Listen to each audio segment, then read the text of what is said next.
Good morning. Oh, what a wonderful morning. Don't the flowers smell wonderful? Good morning, Ellen. Yes, they do. That's why I'm reading my paper and having my coffee on the patio this morning. Ah, it does smell sweet. How was your school board meeting last night? You must have come home very late. Well, did you find the sandwich I made for you? Thanks, dear.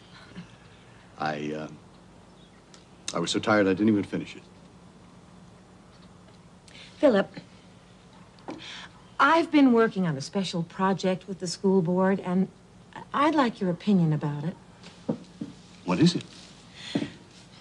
I've been trying to find a way to encourage reading.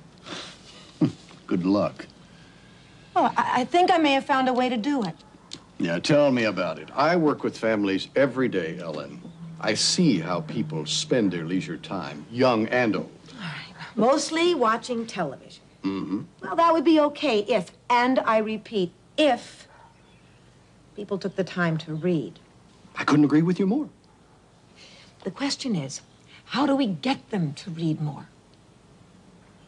I think you're going to give me the answer to that question. You have that look in your eye. I do have an answer, Philip, or at least I think I do. Well, tell me about it. The plan is a simple one. Involve the entire family in a reading project. In the home? Yes, in the home, but first in the schoolrooms. Interesting. But how do you plan to do that? By arranging with the public schools to schedule 1 hour a week to start with. During that time, parents are invited to attend and to read along with the children, their children. It can go beyond the school system, Ellen. Really? I guarantee you it would go very well in the hospitals. Yes, my patients, mostly kids, would love to read and be read to. You think so? I know so.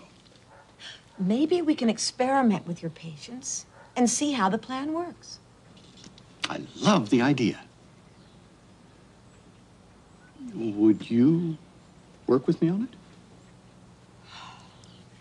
I would love to, Philip. And that way, we'll spend more time together, Ellen. We just don't see each other anymore. You and I are very busy these days. This is true.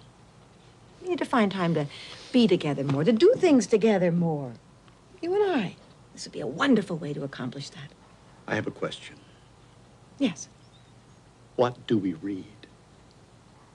To the patients in the ward? Yes. Well, you and I talk about it. What would you like to read to them?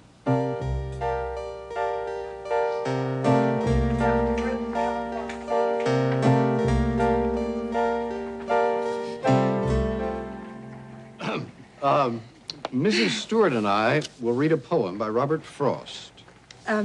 It's called Stopping by Woods on a Snowy Evening. Would you begin, Ellen? Oh, all right. Stopping by Woods on a Snowy Evening by Robert Frost. Whose woods these are, I think I know.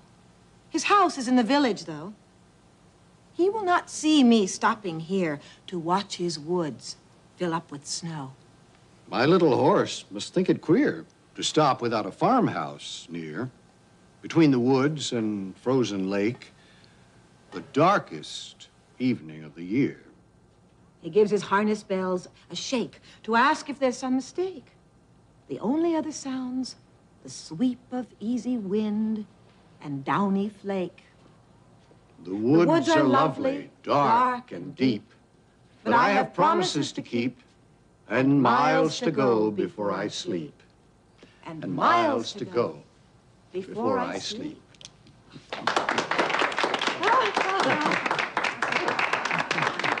You two belong on stage. That was wonderful. Grandpa. Dad, Robbie, when did you come? We've been listening to you both. These are lucky kids. Do you enjoy reading together? Well, we may read together aloud at home. You were right, Robbie. I know.